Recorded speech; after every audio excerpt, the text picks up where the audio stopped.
Hello, everyone. Matt Byrne here from the Fearless Entrepreneur Podcast. In this week's episode, we'll be discussing how to reach escape velocity, where we'll explore how to leave your current gig and start a successful business. So put your wingsuit on.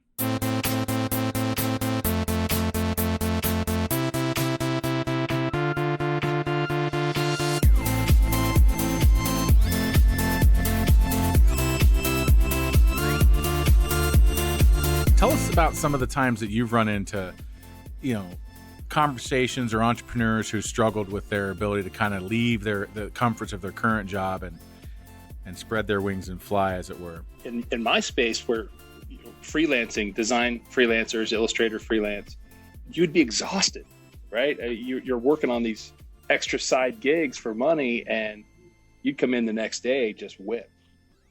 You weren't very productive with your main primary job. I think also there's family pressure as well. Some freelancers I've spoken to have said things like, well, you have to deal with your parents then telling you, well, what about your job security? And the truth is, job security isn't a thing anymore. If you really think about it, you can be let go from any job, especially here in Ohio. I think you could be terminated for any reason at any point. So job security is a myth, but it allows people to be tied down to something that they don't enjoy doing simply because they have people in their life telling them that, hey, you need to. Yeah, and I get the allure of a side hustle. I know Matt hates that word. A side gig, you're going to drive, for a ride share, or, you're going to recharge, electric scooters or whatever. And you're your own boss. So I get the allure of that. Well, I might argue that they're not really their own boss. I mean, they're not building equity in their organization. They're not, they might get to set their own hours. They might get to decide how hard they work, but someone else is establishing all the rules, making the rules of engagement are in someone else's camp. But sometimes it's important. I think the reason why we're even kicking this around because how do you get from working 9 to 5 in some job for someone else who's got the equity stake in the business, someone else who's, banking the residual income, someone else who's making the rules. How do you go from that to starting your own company? And sometimes, a side hustle or some sort of, other means of income will help you finance your business. In our first episode, we talked about different mechanisms for financing your business, and certainly that's one of them. But today's topic is really going to be kind of trying to get our heads around, where are entrepreneurs at? Where do they want to be? And what's some stories and experiences that we've had that help us get from point A to point B. And hopefully through the course of this discussion, you can, get some ideas about how it might apply to you. So I just want to say welcome, everyone. This is episode 6 of the Fearless Entrepreneur Podcast.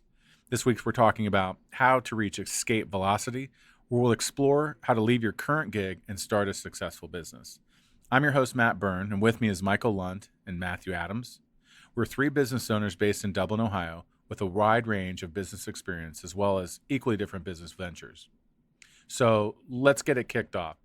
How does somebody go from working a normal job and a normal career to coming up with this great idea and saying, all right, I need to leave this job. I need to step away from where I am and all the confines and comforts of benefits and a regular income.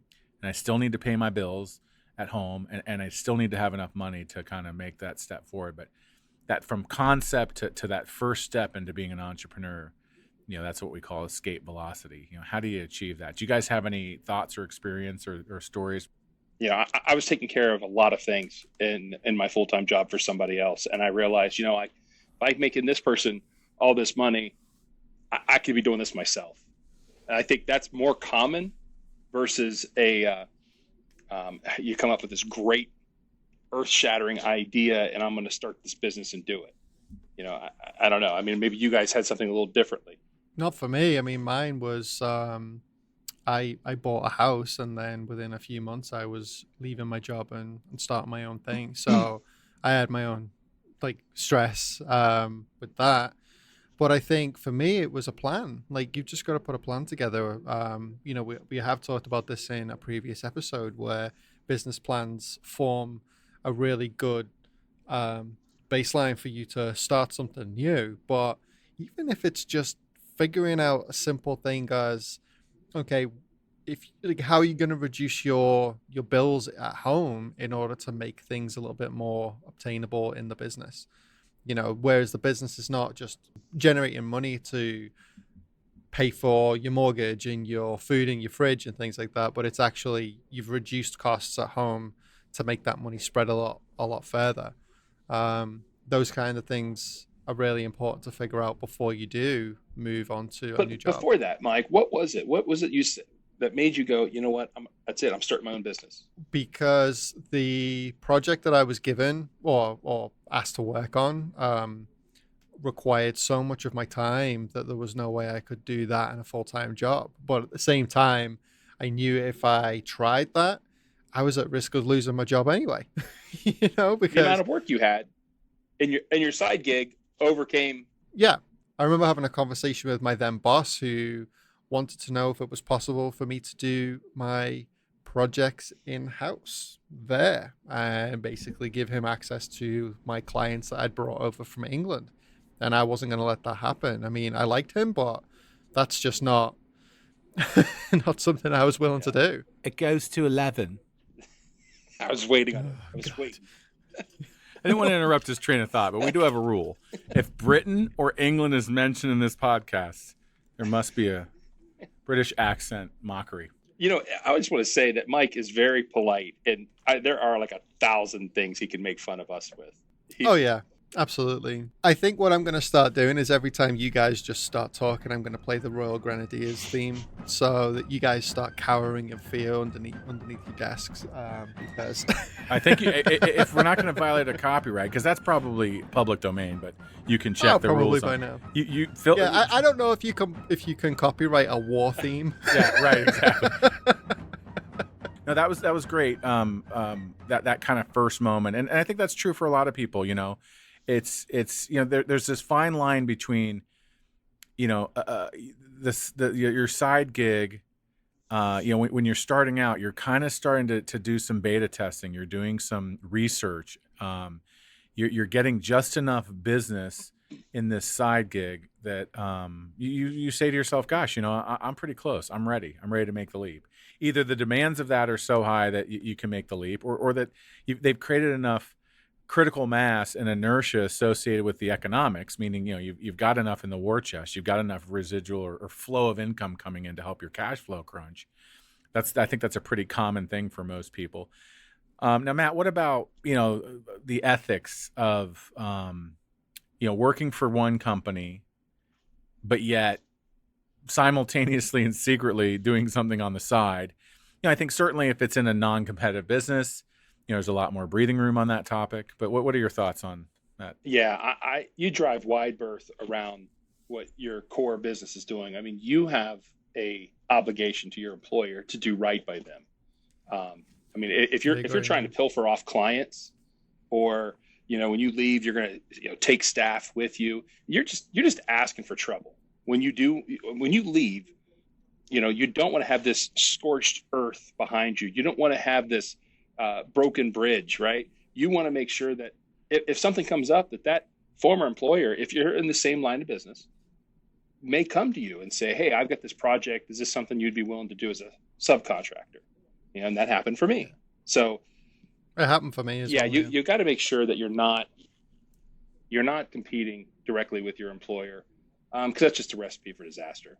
I think if you go to your employer with a certain amount of transparency, I mean, not so much transparency that if they, you don't want them to have a conniption and fire you, but to say something like, "Hey, listen, I'm really motivated and excited about X, Y, and Z," especially if it's in a competitive field. I think that's important. And I think there's an opportunity for me to do X, Y, and Z, and I'd love to figure out a way where we could do that in partnership or together. Don't overlook your existing employer as a potential funding source for your next business.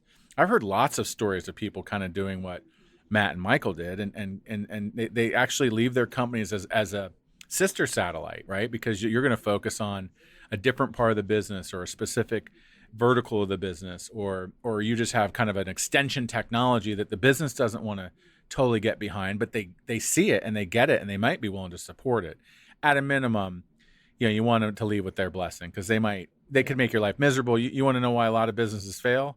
They fail because they're underfunded, and a lot of time you want to burn through money real fast. Get yourself in a lawsuit in the first Oh 3 months man. of your business. Yeah. So Yeah. when I went and I did just that, I went to my employer. I said, this is something I'm excited about, and I want to do it. She understood and where I was coming from, and I had in my mind that I was planning to give minimum 2 weeks notice, but to help her and me to make that break easier, ended up giving her a 6 week notice.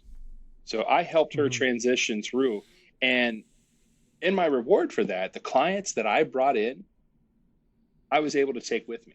Now they weren't worth a whole lot to her and her business, but the fact is she could have easily said, no, you can't work with these people. They're our clients. But we did it the right Yeah. way. I had clients on day one when I started my business. And now I had a resource of, should I need some work or they need work, I've got that great relationship in place.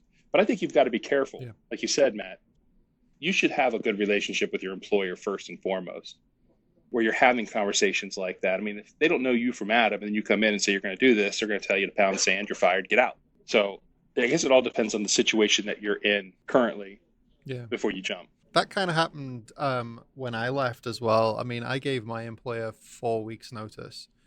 I told him what I was going to do, and I told him the reasons why. And he sat there and he was like, well, Mike, there is no way I can offer you what you're being offered there. So I wish you the best of luck and congratulations. What I found out was on that prior, so this was on a Monday, prior on that Friday, another staff member handed their notice in and she did exactly the same thing. However, her way of approaching it didn't have that same reaction because basically what she was saying was, I'm going to go start a conflicting business and I'm going to take a bunch of clients with me. And that to me, I was horrified when I heard that. I was like, why would someone do that? Like, why do you have to leave on such bad terms? Yeah, there's enough business in the world. There's enough business in the world. There is absolutely enough business, but also as well, full disclosure. I mean, some of those clients that I worked with then, I now work with in video today, and it's not because they fell out with that company. It's just that's just the nature of how things work. After a while, I mean, I've been out of that company for 4 years, 4.5 years. Like after a while, the statute of limitations kind of runs out, and those clients are gonna gravitate towards you potentially if you do good work. Obviously, don't expect that to happen if you're crap at what you do, but eventually you might see a return. Yeah, I mean, I figure you don't want to do this a week before you're about to leave. I say 6 months or a year before you want to leave. Approach your manager or your boss and talk about your vision. You don't have to give them your full business plan. They might interpret it as you wanting more responsibility, maybe even higher compensation. They might help you rally within your existing career. But it's not going to be such a shock when you come back and be like, remember how I told you I really was passionate about X, Y, and Z, and I thought my future looked like A, B, and C. Well, I'm really starting to get more and more serious about that, and it might be that I'm looking at starting something on my own. So whether you're if you're in a competitive thing, this is more delicate and more important, frankly. But you got to be trusting in that. You don't have to hoard all of the knowledge. You don't have to hoard all the information. Sometimes you got to find a few trusted partners and just share with them what you're up to. Because I think it's important to give you the confidence and some of the feedback about what the market looks like and how you're going to penetrate it. Let's say you can't disclose it to your employer. Let's say that's just not an option. There's really no way to do that in your world. So I want to kind of put it back to Matt and Mike. What are some other ways that you can know that you're ready, and what are some of the kind of things you want to have in place to make that transition easier? In your business plan that you hopefully have already vetted and you've talked through, you see where you're going to begin making money, generating revenue on day one. So there needs to be a clear path so that on the off chance that you don't get this severance package or whatever you're hoping to get to kind of carry you through the first month or so of your new business, be prepared that on day one, when you tell them I'm leaving, eventually they're just going to say leave right now. And you may not get support. So you got to make sure that you've got that revenue lined up. For me, I knew there was a few clients that I was going to take with me. I had a little bit of runway with cash from my angel investor. So the stress of making money on day one wasn't as prevalent, but you got to know where your money's coming from. If the idea of you starting your own business keeps you up at night positively, not scared, not sweating through the night, but actually you can't sleep because you can't shut your brain off, that is a good indicator that this is something that absolutely needs your attention.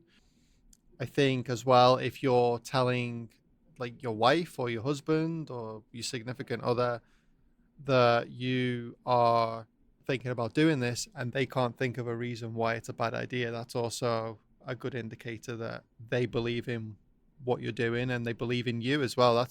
That's key. Is your idea might be solid, but if you and the people around you don't believe in you because you're a procrastinator by your very nature, if you can't if you're still sitting on decorating that room from 4 months ago because you just couldn't find the time because of something on Netflix. Well, maybe you want to take a look at yourself first before you start a Oh, business. oh, oh yeah. I'm going to interrupt you right now just to set that expectation. If you think you work hard at your job now, wait till you start a business. It's going to be 10-hour days minimum for a long time, maybe for a very long time. I'm 9 years into this and I still pull 10, 11, 12-hour days, sometimes more. But I love it. I love it. My worst day owning a business is better than the best day working for someone else. So for me, it was the right choice. You have to remember that in my case, for example, I'm a video creator. I make videos for a living. It's an awesome job. But I'm also an accountant and I'm also a a spreadsheet guru and master email writer and things like that because I have to be all those things, especially when you're starting out and you don't have the funds to pay people to do those jobs for you. So last night, for example, I was working for an hour and a half just figuring out some templates and some invoice software because I needed to do something very specific for a client. I enjoyed doing it, but some people might hate that type of work. But it's imperative that you just knuckle down and do it because it is part of your job. We talked about in our first episode about different ways to fund your business. It was kind of maybe a broad brushstroke of the different elements and ways to do that. We're going to be talking about some very specific funding mechanisms in upcoming episodes, one of which is SBA loans. But I think it's really important to, all of this finesse and timing and worrying about leaving your job or doing a side hustle, it really, it slows down your growth. It slows down your opportunity. The best thing you can do is have enough faith and trust and confidence in yourself and in the world that you put together enough money to make it work. That might be $1 million for you and it might be 20,000 for another person, but figure out, what, and by the way, and I said this in the first episode and it bears repeating, you will make half as much money and it will take you twice as long to make half as much money as you think.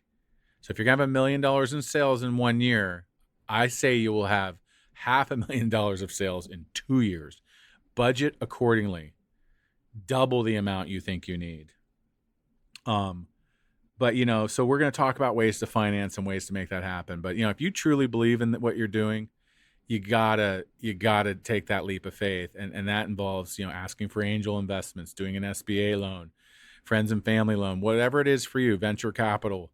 Giving someone equity in your business, that's critical. You got to give yourself enough gas in the tank to make it to the other side. And that'll be different for different people and different businesses. But, so, I mean, Matt, if I'm going to interrupt you there. So to make that point again, you're talking about a financial safety net. That financial safety net can't be your daytime job. If you truly want to be successful in your business, working 2 gigs to do it, you're not gonna be successful in either of them. Yeah, we're tenants of the Dublin Entrepreneurial Center, which is a huge and very old established entrepreneurial center here in Central Ohio. And we have a lot of different programming content. They do a great job of supporting our community with educational information and various resources for businesses. But we had someone come in and speak about the E-Myth. Matt, were you at that session? Yeah, I was there. And Michael, did you make that? I unfortunately didn't. No. Yeah. Well, tell you what, let me give you guys a quick overview and we'll put something in the notes. But basically, one of the things the E Myth says, and it's a great book, you should read it. It's called The E Myth or The E Myth Revisited. But, it tells a lot of parables and stories about small business owners. The baker who finds herself loving of baking so much, she's so passionate about it, she can't wait to start her bakery. And then it's 4:45 in the morning, she's slaving herself over making this amazing bread, and she's becoming, as Michael Lunt said, she's becoming the accountant, she's becoming the recruiting manager, she's becoming the real estate agent, she's becoming, all of this stuff. And, she's going to bed at 11 o'clock, she's exhausted, she's a practitioner, she's not a manager, she's not an entrepreneur, she was a practitioner. So the E-Myth talks about building systems and identifying who you are and what other parts of the puzzle you're going to need to do a good job. Oftentimes the entrepreneur is not a good manager.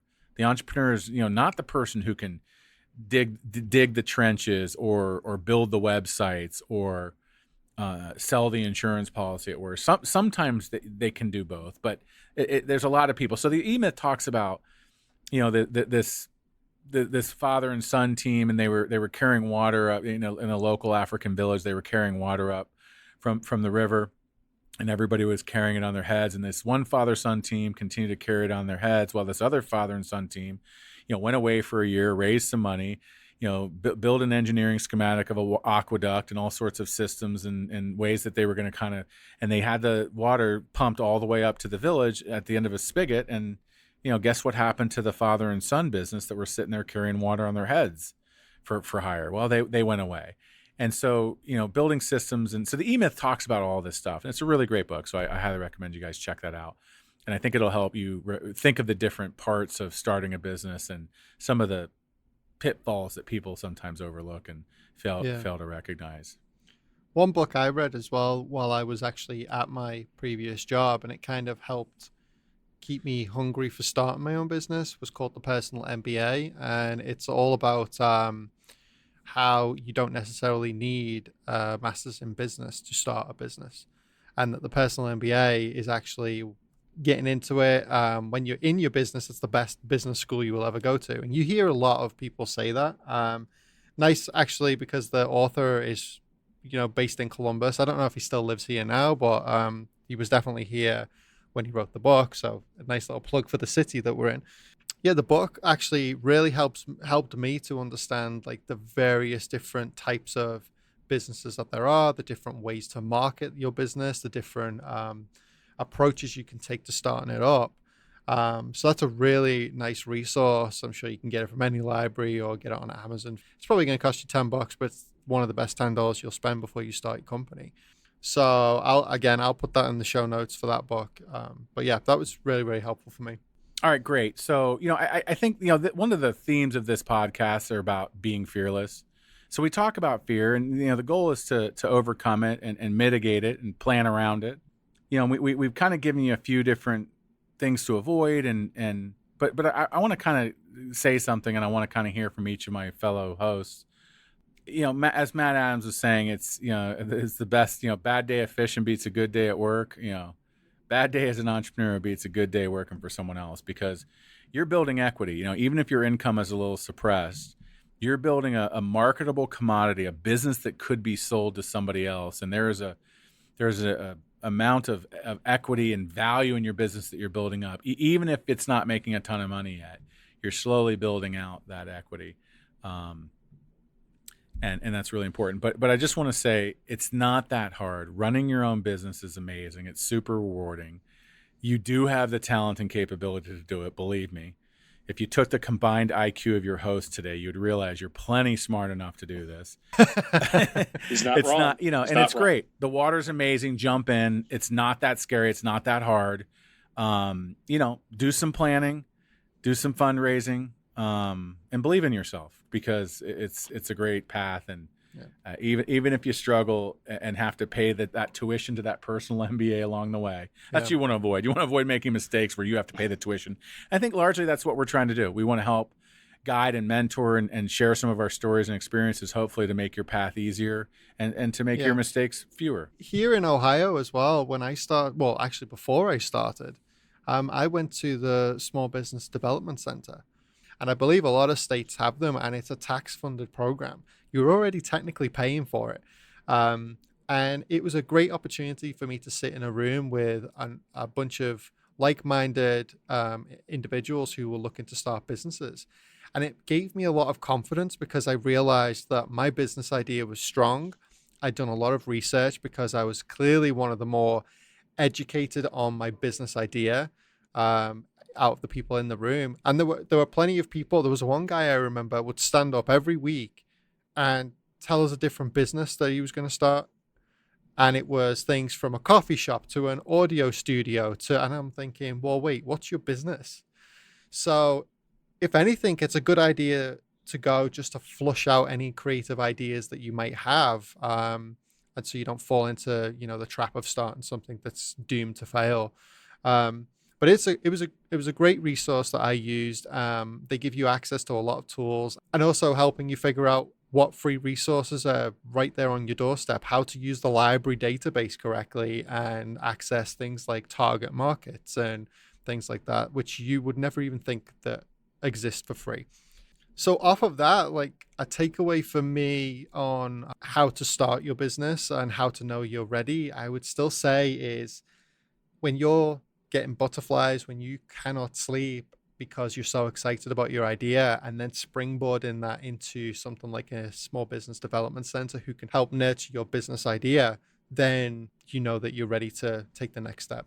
That's a great comment, Mike. And I think we could probably have a future episode on various different resources, but the Small Business Development Council, there's something in every city for that. State level help. Basically, you're a job creator. You're a tax generator.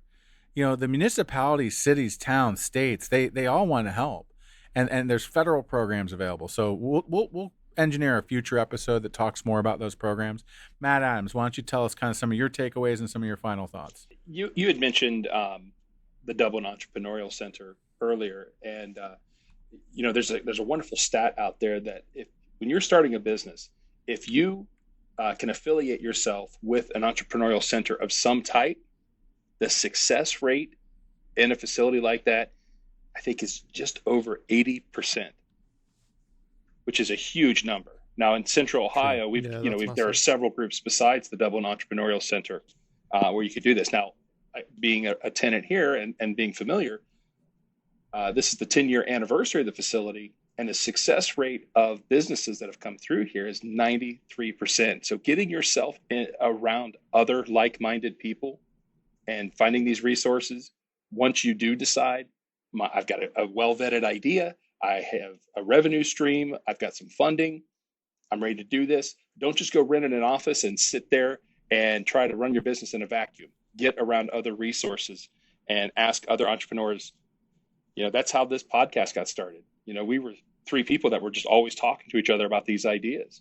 And we thought, you know what, maybe someone could benefit from this. Your business will benefit from that. So that would be my key takeaway for deciding to start your business, is get yourself aligned with some sort of an entrepreneurial incubator or startup facility. Some of the final takeaways, I think what we've learned is have confidence and faith and trust in yourself. Do so vigorously that you have the confidence to go out and ask for the proper funding that you need. Listen to our first podcast if you're looking for ideas about how to do that. Tap into a lot of the resources in and around your community. Go to an entrepreneurial center or some sort of co-working space, and not just a place to hang your shingle and answer your phones. An entrepreneurial center actually provides content, mentoring, training, education, and really a community of people who are trying to grow their businesses. A co-working space provides a desk and an internet connection where you can receive mail and maybe have a client come visit. Important, but not the same thing. So definitely, I think that's great advice for Matt. And it's funny, that stat probably is a little skewed in that those who go to an entrepreneurial center have an 80+ chance of success, but also those who are going to incur the additional expense of not working out of their home, but going to an office and having the discipline and regimen of showing up every day like we do, and actually working on your business. And that person willing to make that additional investment is probably better financed, probably more well thought out, and might have some experience that says, oh, don't try that home thing. It's tough. I know a lot of people are attracted to the work from home thing, but that's not for me. I don't think it's for most people who show up into the entrepreneurial centers. And guess what? I bet you there's no coincidence between why they are having 80% success Yeah. and people who don't go to those same platforms don't have as much success. There's also something to be said. When you work from home, you can work in your pajamas. When you work at a entrepreneurial center, you can't do that. And I could say I would never work in my pajamas when I had an office at home. Yeah. Because it's just you get in the wrong frame of mind for it. Yeah, and guess what? Each one of the people on this podcast is free to leave this office right now, drive to our homes, and use our Wi-Fi connections and do exactly what we're doing right now. But we choose not to do that. And I think in the early days, I think you need the discipline and structure and format and the community that comes with an entrepreneurial center. So anyway, hey, we really want to thank you for joining us today. This has been an interesting conversation. This podcast is available on Apple, Google Play, Spotify, and iHeartRadio, and wherever else you get your podcasts. We encourage you to subscribe to hear the latest episodes as they are released. And don't forget to give us a review. It would really help us out to reach more entrepreneurs just like you. And if you have a topic that you would like us to discuss on the air, post a comment below or on our Facebook page. Don't forget, you can follow us on Facebook at the Fearless Entrepreneur Podcast. And you can also read more about us on our website at thefearlessentrepreneur.podcast.com. That's all from us this week. So until next time, #stay fearless.